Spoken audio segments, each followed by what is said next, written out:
Ce n'est pas tous les jours que l'on reçoit un ancien président de la République. Alors ce matin, nombreux étaient les élèves à vouloir s'approcher de François Hollande dès son arrivée.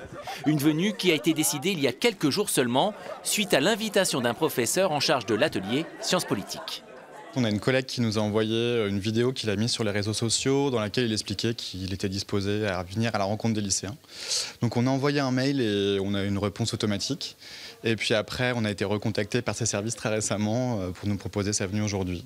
Très récemment, c'est quoi? C'est lundi pour aujourd'hui, donc on a eu 48 heures pour préparer ça concrètement.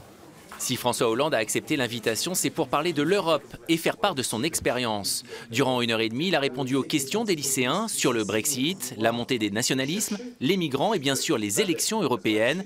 Mais il a aussi tenu à faire passer 2 messages. C'est que l'union fait la force, c'est que c'est la solidarité qui fait qu'un pays, un grand pays comme la France peut être plus grand encore grâce à l'Union européenne. Et que ce message-là, il vaut aussi pour une classe, il vaut aussi pour un territoire, il vaut aussi pour une nation.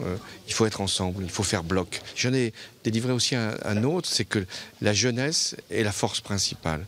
Et que s'il y a des pays qui traînent parfois par rapport à l'enjeu climatique ou qui ne sont pas à la hauteur de la justice sociale, les jeunes viendront leur rappeler leurs devoirs.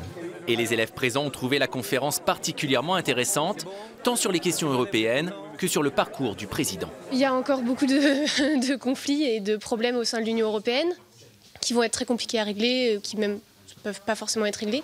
Et que du coup, pour les élections, ça va être compliqué, par exemple pour les élections européennes prochaines. Ça a été intéressant de parler de Sciences Po, aussi de sa fonction de président, ce qu'il a pu vivre. La matinée s'est achevée par une séquence de dédicaces et de selfies à laquelle François Hollande s'est prêté tout sourire et avec la décontraction qu'on lui connaît.